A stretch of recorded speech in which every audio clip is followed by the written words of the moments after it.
저보증권 박병창 이사님 어서 오십시오. 예, 안녕하십니까? 네, 반갑습니다.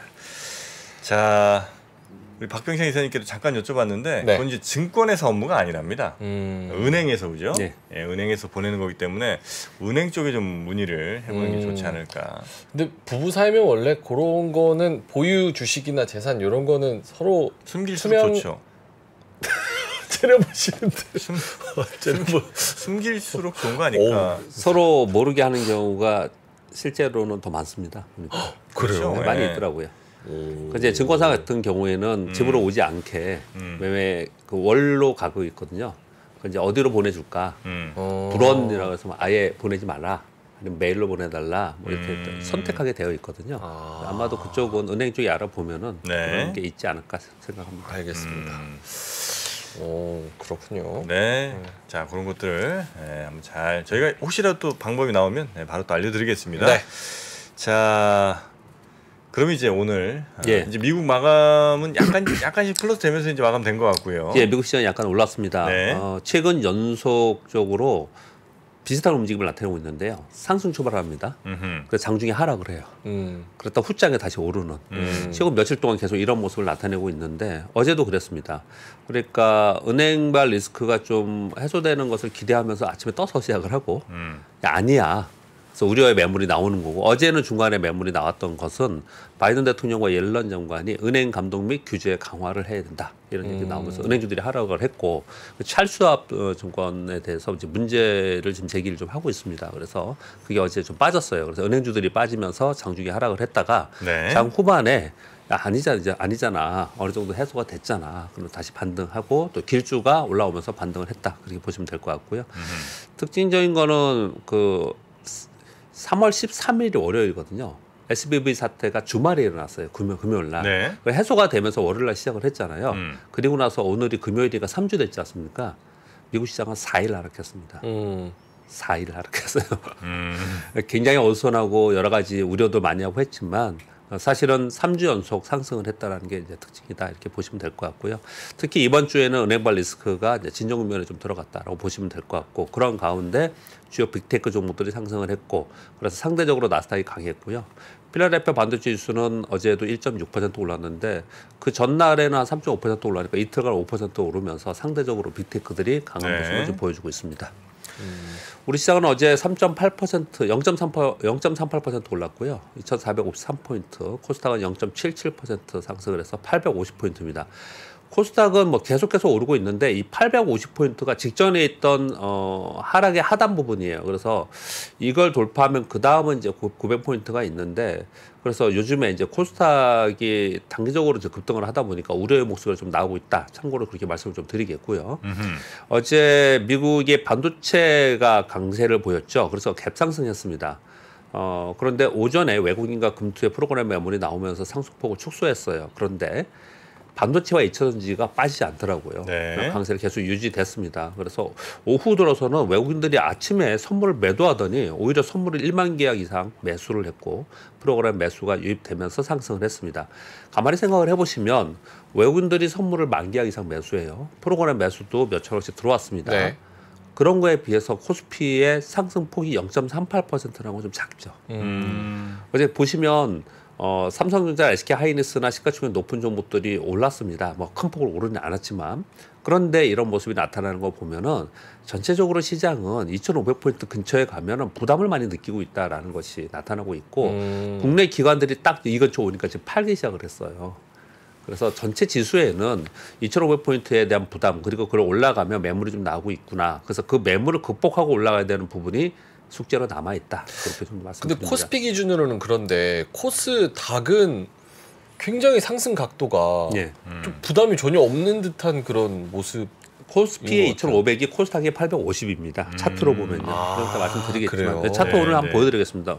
코스닥은 코스피에 비해서 더 많이 빠졌어요.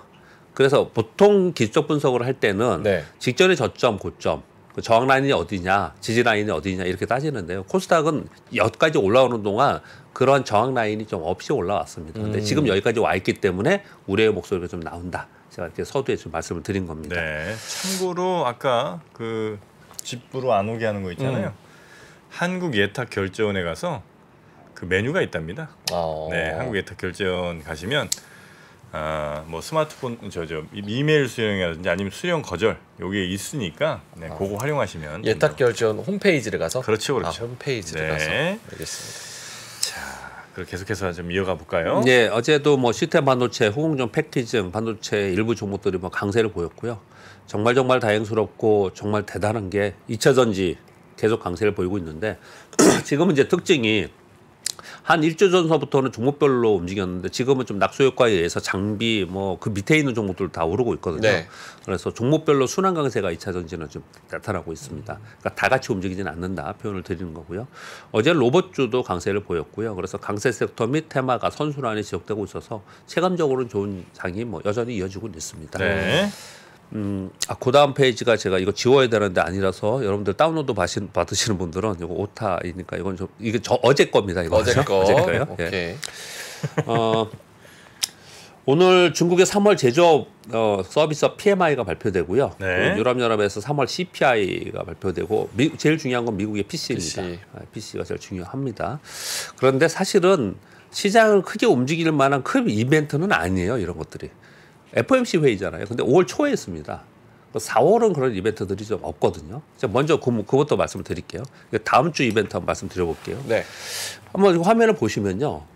월요일 날 우리나라 수출입 데이터 나오고 중국의 차이신 PMI 나오고 그리고 미국 ISM 3월 제조업 PMI 나오고 호주 통화정책회의는 좀 중요하고요. 중요한 건 빨간 글씨로 썼습니다.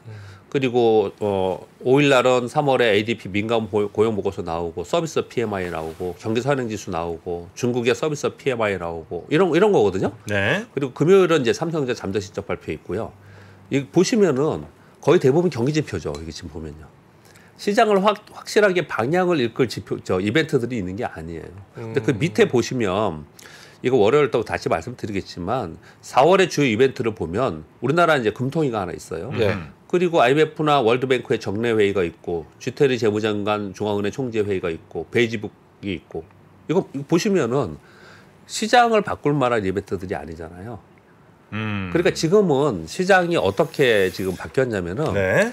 금리에 대한 우려를 굉장히 그러니까 첫 번째는 물가에 대한 우려였고 그 다음에 금리에 대한 우려였고 그러다가 금리 우려로 인해 시장이 막 변동성을 주다가 은행말 리스크가 생겼고 이것으로 인해서 야 금리는 이제 걱정이 좀 한물 이제 뒤쳐졌다 이러면서 이런 것들이 계속 이어지고 있는 상황에서 이게 어느 정도 잠잠해지고 나니까 네. 이제 뭐 남은 게 뭐냐?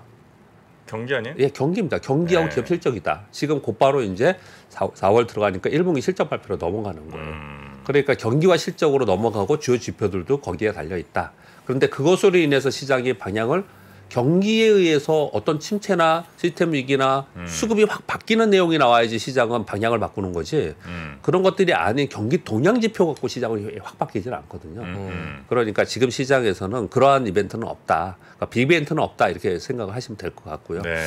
오늘은 참고로 금요일이고 해서 차트도 보여드리겠지만 하나 또 다시 말씀을 드릴게요. 뭐 늘 말씀드린 건 다 빼고 자산 가격이 버블이 정상화 또는 하락의 부작용으로 인한 리스크가 지금 발생이 하나둘씩 나고 있는데요. 제가 어저께 자료를 좀 이렇게 좀 만들다 보니까 이것저것 자료 만들다 보니까 이런 생각이 좀 많이 들더라고요.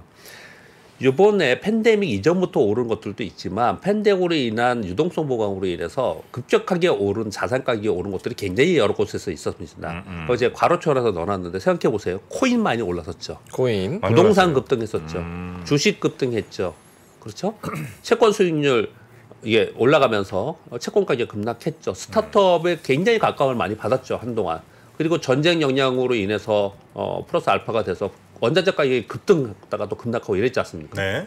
이거 전부 다 보면은 비정상적으로 급등했거나 급락했거나 이런 게 나타난 거예요. 그러다 보니까 이런 것으로 인한 부작용으로 인해서 이 은행에서도 이런 문제가 발생이 된 거거든요. 네. 코인이 급등했다가 다시 급락해서 요즘에 다시 좀 안정을 찾고 있는데 코인의 부작용으로 인해서 나타난 것들은 벌써 어느 정도 많은 것들이 나타났죠. 왜냐하면 보면은 코인 거래소가 파산하는 데도 있고 관련된 은행도 파산이 됐고 이런 것들이 나타났지 않습니까? 그럼 코인 끝났어요. 주식은요. 주식으로 인해서 부작용이 발생됐다라는 거는 펀드들의 문제가 발생이 된 거거든요. 작년 말에 그런 일이 좀 있었고 주식은 또 매도도 있어요. 그렇기 때문에 주식은 제가 보기엔 이번 문제에서 빠진 것 같고요. 이번에 문제 생긴 게 채권 아닙니까? 네. 그렇죠? 채권발로 인해서 이런 문제가 생긴 거예요. 그러면 보시면 코인, 주식, 채권이 끝났어요. 그럼 앞으로 뭐가 남았을까 한번 생각을 해보는 거예요. 남은 게 지금 부동산. 스타트업의 기업들, 그리고 원자재 가격 급등락, 이것으로 인한 후유증은 있을 수 있다고 생각을 하는 거예요. 그러니 미국에서 얘기를 하고 있는 게 상업용 부동산 문제, PF 문제 계속 얘기를 하면서 살 수 없는 얘기를 하고 있고, 네. 우리나라도 PF발로 인해서 제2, 제3 금융권에서 지금 문제가 있을 수 있으니 지금 주의해야 된다. 이런 얘기들이 나오고 있는 거예요. 그러니까 부동산발로 나올 수 있는 개연성은 여지가 남아있다. 이렇게 보시면 될 것 같고, 스타트업은 뭐겠습니까? 스타트업의 재무 상태가 앞으로는 지금까지는 좀 안 좋아도 넘어갔었죠. 근데 앞으로는 문제가 생길 수 있겠죠. 네네. 네, 이건 문제가 생길 수 있는 거고, 원자재 가격을 모르겠습니까? 만약에 문제가 생긴다면. 원자재 가격? 원자재 가격이 급등했기 때문에 기본적으로 기업들이 비용이 엄청나게 들었어요. 그렇죠. 그래서 오늘 지금 말씀드릴 건데, 비용이 들면서 이게 엄청나게 감소했습니다. 작년 대비 뭐 반토막입니다, 지금. 이 기업의 이익이 감소하는 부분이 좀 남아 있고요. 그리고 그것으로 인해서 호황이었던 어떤 기업이나 섹터들이 있잖아요. 이들은 반대로 급락을 하니까 리튬 가격 급락하고 그러잖아요. 또 안 좋고 거기서 부작용이 나타나겠죠. 이런 것들은 혼재에 있다 이렇게 생각하시면 되지 않을까 그런 생각을 좀 해봤어요. 그래서 앞으로 만약에 문제가 좀 노이즈가 발생이 된다면 어디쯤에서 나타날까 생각해 보면 이런 것이 있지 않을까. 그래서 이런 것들을 전체적으로 반영해 봤을 때 결국은 앞으로 경기 둔화가 얼마나 빨리 되느냐, 이거 이제 겪고 넘어갈 수 있느냐 이런 얘기들을 지금 더 많이 나올 수 있을 것 같고요. 한 가지 저는 기대하는 점은 말 나온 김에 하나 말씀 좀 드려보면. 네. 지금 경기 둔화와 경기 침체가 훨씬 더 빠르고 깊게 될 수 있다. 은행발 리스크 때문에 이런 얘기도 지금 하잖아요. 당연히 지금 저도 그렇게 말씀드렸습니다.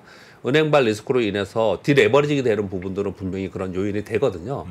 반대로 이것으로 인해서 정책 당국과 그리고 정책 당국과 그리고 중앙은행에서는 경기 부양 정책을 쓸 수 있는 완화자 정책을 쓸 수 있는 여지가 좀 생겼어요. 이번 일로 인해서. 그래서 그것이 상충되고 있기 때문에 좀 지켜볼 필요가 있지 않나 그런 생각을 좀 해보고 있고요. 네. 자, 우리 시장을 말씀드려보면 네. 우리 시장은 지금 관심이 이겁니다. 아까 우리 명민준 앵커님께서 말씀 주신 것처럼 테마, 섹터별로 순환이 계속 이루어지고 코스닥 계속 오르고 있는데 네. 이거 언제까지 갈 거야? 전부 다들 이제 그거 생각하고 있는 거예요. 제가 어제 그거 물어봤다가 예. 이거 어느 정도 선까지가 과열권입니까? 이렇게 물어봤어요. 왜냐면 코스닥 막 950, 1000 이렇게 가면은 예. 여기서부터 좀 조심해. 이런 기준선이 있을 거 아니에요.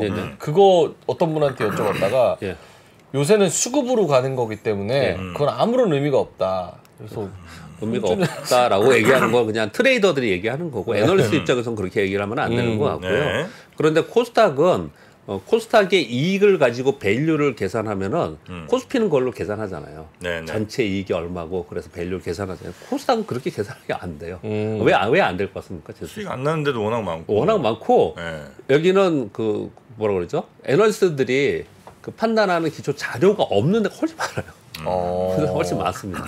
네, 그래서 코스닥은 그걸로 판단하기 굉장히 어렵기 때문에 그 테마나 아니면 이제 순환하는 이제 섹터들 뭐 이런 것들 얘기를 하는 건데, 근데 이제 기초 분석이나 수급을 가지고는 판단해 볼 수 있겠죠. 근데 지금은 직전에 있었던 라인들까지 좀 저항 라인까지 좀 올라온 부분은 좀 있고요. 그리고 지금 뭐 몇몇 섹터에 대해서는 요즘에 하도 민감해서 코스닥 자기 갖고 있는 정보 조금이라도 나쁘게 얘기하면 너무 민감하잖아요. 사람들이. 그렇죠.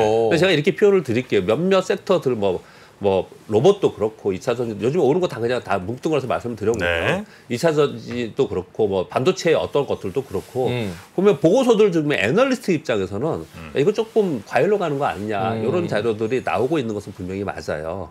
그래서 종목별로 접근을 해야지 전체적으로 무작정 하는 부분은 좀 아니지 않겠냐. 무조건 따라가지 말자. 이런 얘기들 좀 나오고 있는 상황이거든요. 네. 그런 얘기가 나오기 시작을 하고 있다라는 거는 점점 우려를 하기 시작을 했다라는 거예요. 그럼에도 불구하고 이쪽에서 계속 센 이유는 뭐냐? 네. 주요 대형주들이 코스피에 있는 대형주들이 올라가면서 시장을 견인해요. 그러면 얘들이 약해질 겁니다. 우리 시장이 가장 우리 개인 투자자가 안 좋은 시장은 언제냐면요. 은행이 급등, 삼성전자 은행이 급등해 버리면 굉장히 안 좋아요. 제일 안 좋은 시장이에요.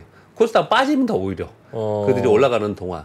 그러니까 자금이 글로 가면서 오히려 이제 시장에서 한 발 물러서는 상황이 되거든요. 근데 지금은 대형주가 시장을 견인하면서 상승하는 시장도 아니잖아요. 또는 급락하고 또 있지 않지 않습니까? 네. 그러니까 이런 현상을 만드는 거는 시황이 만든 상황입니다. 시황이. 근데 그런 가운데 계속해서 이런 일들이 벌어지고 있는데 이게 언제까지 갈 거냐에는 일단은 지금 뭐 이제 4월 첫 주 들어가는데 지금 당장 이게 꺾일 것 같지는 않고요. 언제 만약에 변화가 생기면 언제 변화가 생기냐면 이번에 실적 발표하면서 만약에 변화가 생긴다면 수급의 변화가 생긴다면 그때 좀 생기지 않을까 생각을 해요. 근데 걱정이 많이 합니다. 왜냐면은 요번에 감익의 폭이 예상보다 클 수 있다. 이런 걱정들을 좀 하고 있는데 그 말씀을 오늘 좀 드리도록 하겠습니다. 네. 시간이 지금 한 6분 정도 남았는데요. 차트는 그냥 구경만 하고 넘어가겠습니다. 늘 말씀드렸는데 말로만 들으면은 이게 무슨 뭔지 뭐라는 거야. 뭐 이런 생각이 들잖아요. 네. 그래서 제가 말씀드렸던 걸 정리해서 말씀드리면 다우산업지수 주봉입니다. 다우산업 이 네모 박스만 오늘 설명드릴게요. 이 추세는 여러 번 말씀드렸으니까 네모 박스가 뭐냐면 이 하단이 이 시작이 1월에 올해 시작입니다. 시작. 이게 예.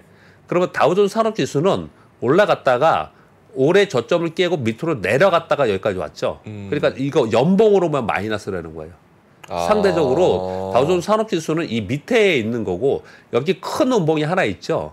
요 큰 음봉이 뭐냐면은 3월 6일 날 첫째 주에 있었던 파월 의장의 의회 증언에서 요번에 50bp 금리 인상 가능성이 있다. 요 얘기 하면서 급락을 한 거예요. 거기에 지금 하단 부분에서 반등을 하고 있죠. 지금 다우존스 산업지수고요. S&P 500입니다. S&P 500은 똑같은 박스권에서 보면 한 중간까지 와 있죠. 이렇게 와 있는 상태에서 그 장대 음봉은 거의 회복하는 3주간의 반등을 줬죠. 이게 지금 3월입니다. 음봉 큰 게 첫째 주, 그 다음에 둘째 주, 셋째 주, 넷째 주, 이번 주까지예요. 이거 지금 여기까지 올라와 있지 않습니까? 추세를 여러분 보시면 알 것 같고 여러 차례 말씀드렸으니까. 네. 다음은 나스닥입니다. 나스닥은 저점이 여기 있습니다. 올해 저점이. 올해 밑에 저점이 1월 여기 초에요? 있고. 예, 1월 초에. 네. 그러니까 올해가 저점이 여기 있고 지금은 여기 있는 거예요. 네. 그러니까 상대적으로 상당히 강하고 빅테크가 올라가는 그런 현상을 나타내고 있거든요. 요즘에 특히나 이런 현상이 나타나고 있는 건 다른 차트 보여주기 전에 그럼 하나만 더 말씀드릴게요. 뉴스에 하나 있는데 왔다 갔다 하기 좀 뭐 복잡할지 모르지만 어제 그 CNBC에서 짐 크레이머 반 짐 크레이머 또 있고 막 그렇잖아요. 네. 예, 그렇긴 한데 이런 얘기를 했습니다. 의미 있는 얘기를 했습니다. 어떤 얘기를 했냐면 SBB 사태가 결국 증시에 호재가 됐다라는 얘기를 했는데 저는 뭐 이런 걸 중요하게 생각하는 부분은 아니고요. 은행발 리스크로 연준은 인플레에서 은행권 위기라는 새로운 과제를 떠안게 됐다. 과거의 경험상으로 볼 때 경제 둔화가 오면 월가는 기술주를 매입하는 오래된 습관이 있다. 왜 그러냐? 애플이나 엔비디아 같은 주요 빅테크들은 풍부한 현금이 있기 때문에 채권 의존도가 작고 유동성이 강하다. 이런 얘기를 하는 거거든요. 왜 이렇게 요즘에 이렇게 상대적으로 나스닥이 더 강하고 그리고 빅테크가 올라가서 뭐 엔비디아 같은 거나 이런 거는 거의 종고중간에 다시 와 있거든요. 그런 현상이 일어나는 것이 왜 현상이 나타나는가를 설명하기 위해서 그 잠깐 뉴스를 좀 드렸는데 하나를 딱 그냥 결론을 말씀드리면 금리입니다. 금리. 이제 금리 때문에 계속 더 많이 빠졌었고 그들이 근데 금리의 인상을 이제 고점에 임박했다라는 것을 반영하면서 애들이 움직이고 있다 그렇게 말씀을 드리겠고요. 네, 금리가 꽤 높은 수준이라도 더 이상 올라가지 않는다는 거에 안도하고 산다는 거죠. 그렇죠. 그러니까 더 올라갈 걸 생각하면은 못 지금 살 수 사더라고. 없는 거고요. 살 수 없는 거고. 네, 그렇게 보시면 될 것 같고요. 네. 그 다음은 미국의 10년 만기 국채 수익률 주봉입니다. 여기 보시면은 계속 올랐죠. 국채 수익률이 계속 올라가는 동안 뭐가 따라서 올라갔을까요? 달러인데스가 계속 따라서 올라갔겠죠. 이렇게 달러인데스도요. 계속 올라갔고 국채 수익률 올라가고 2년 만기 국채 수익률은 뭐 당연히 이거보다 더 가파르게 갔고요. 그러다가 얘가 작년 말서부터 이게 꺾이기 시작을 했잖아요. 네. 그리고 달러인데스도 꺾이기 시작했잖아요. 그러니까 시장이 반등을 주기 시작을 한 거예요. 네. 그리고 나서 여기 중간에 한번 또 올라가죠. 왜요? 파월 의장이 50bp 거론을 하니까 이런 일들이 발생이 된 겁니다.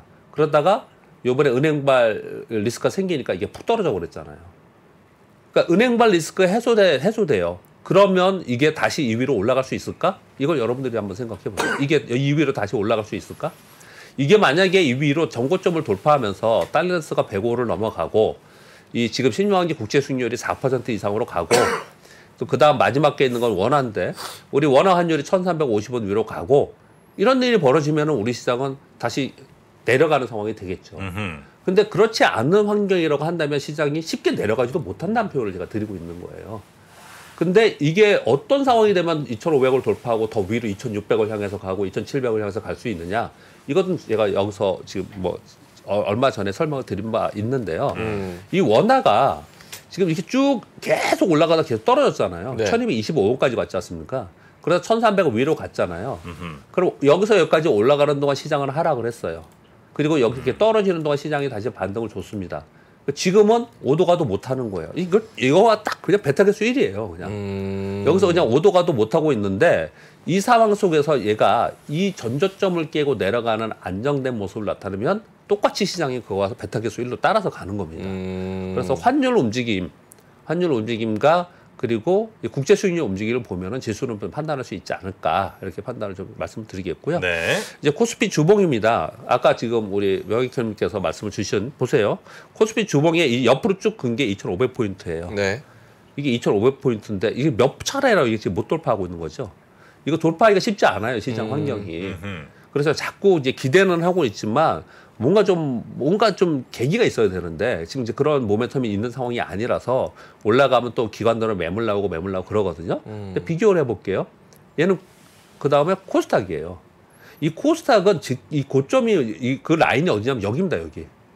여기에 와 있어요. 이게 850이에요. 아까 말씀드렸던 이 기간하고 이 키높이를 재보면은 네. 코스피의 2,500이 얘는 850이라는 얘기예요. 그래서 여기까지 일단 왔습니다. 그래서 요즘에 이제 여기까지 왔는데 야, 혼자 여기까지 달려왔지 않습니까? 이제 어떻든 그동안에 상대적으로 코스피는 눌러져 있었고 얘는 왔는데 물론 이 코스닥에 있는 섹터에 있는 종목들이 테마에 있는 종목들이 강세가 나타나고 있고 계속 강세이니 기대감이 계속 있지만 이제 지수 자체로 봤을 때는 야, 여기까지 왔는데 좀 조심할 필요가 있지 않냐라는 애널리스트 보고서들이 요즘에 나오는 이유이다 이렇게 말씀을 드리겠고요. 그래서 네. 전체를 아직 바라보지 마시고 종목별로 봐야 된다 이렇게 말씀드리겠습니다. 시간이 많이 갔습니다. 그래서 짧게 몇 가지 말씀드리겠습니다. 이번 1분기 실적 시즌에 영업이익이 쇼크가 나지 않겠냐 이제 우려가 많이 된다라는 한국경제 신문의 뉴스가 나왔습니다. 네. 여기 보시면 FNG 가이드 기준으로 실적 추정치가 있는 3개 이상 있는 64개 기업 대상으로 했습니다. 대부분 다 대기업이겠죠. 영업이익이 작년에 3분의 1 수준이에요. 삼성전자를 제외하면 마이너스 51%, 전체는 마이너스 66%, 순이익은 마이너스 65%거든요. 실적이 개선된 섹터는 자동차와 조선, 2차전지 전체는 아니고요. 그중에 일부 기업들입니다. 어느 정도 감이익을 지금 예상을 하고 있냐면 시장 네. 예상입니다.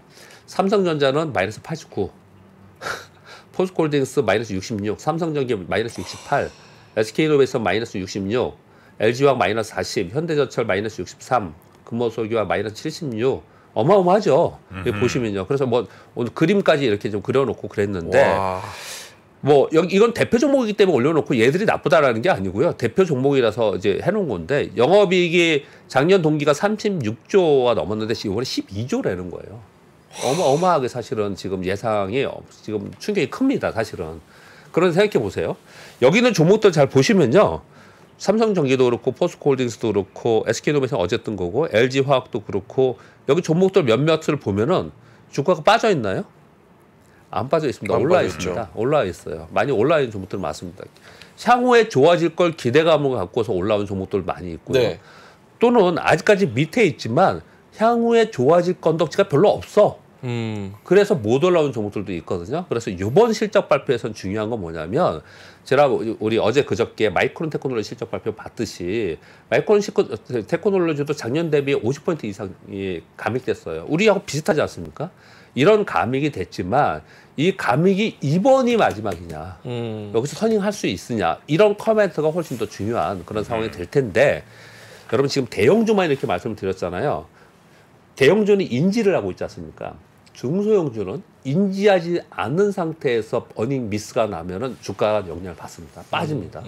급락할 가능성이 있어요.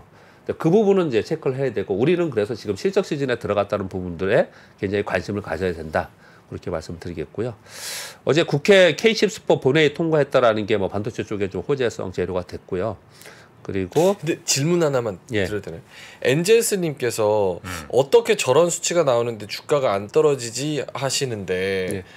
그만큼 반영을 시장 한 거죠. 그러니까 예. 투심이 뭐 지금 코스닥은 이제 개인들이 많이 들어와서 좀 끌어올리는 시장이라고 하면 약간 시장에 투심이 강하다, 센티멘트가 좀 강하다 이렇게 좀 개별 종목에 지금 움직이는 2차전지, 반도체, 뭐 여기 뭐 로봇 이런 쪽만 이제 투자 심리가 좀 좋아진 거고요. 투자 심리가 좋아진 거고 전체적인 투자 심리가 좋아진 건 아니에요. 시소가 지금 하단 부분에 있지 않습니까? 그렇게 보시면 될 것 같고요. 근데 저렇게 실적이 안 좋다라고 하는데 왜 주가는 더 안 빠지냐? 선반영을 상당 부분 한 거예요. 많이 반영을 하면서 올라온 거고요. 그리고 또 오해하시는 부분이 있는데 어떤 게 있냐면 이렇게 실적이 이번에 감익이 많이 됐다라고 하잖아요. 그런데 의외로 중형주나 소형주 중에는요. 실적이 감익이 그만큼 안 됐음에도 불구하고 주가가 덩달아서 빠진 애들이 많아요. 걔네들이 자기 자리를 찾는 거예요. 걔네들이. 그러니까 실적이 나쁘지 않은 게 많습니다. 반도체 전체적으로 안 좋다 그러잖아요.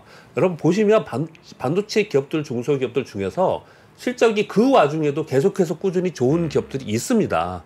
그런데 걔들이 그냥 주가를 맞아버렸단 말이에요. 빠져버렸단 말이에요. 근데 그런 것들은 자기 자리를 이런 틈을 타서 올라오는 거죠. 그렇게 구분하실 필요가 있다. 말씀을 실적 드리겠고요. 좋을 때도 엄청 빠진 애들 많아요. 실적 또 그렇죠. 예. 그렇죠. 그러니까 실적 안 좋을 때 올라가는 게 그렇게 이상한 일은 아닌 것 같아요. 그래서 이제 시장에서는 결국은 뭐 뭐니 해도 수급이다. 수급이라는 게 뭡니까? 돈이잖아요. 그렇다 얘기하는 사람이 있는데 그렇게 하면 너무 허무하지 않습니까?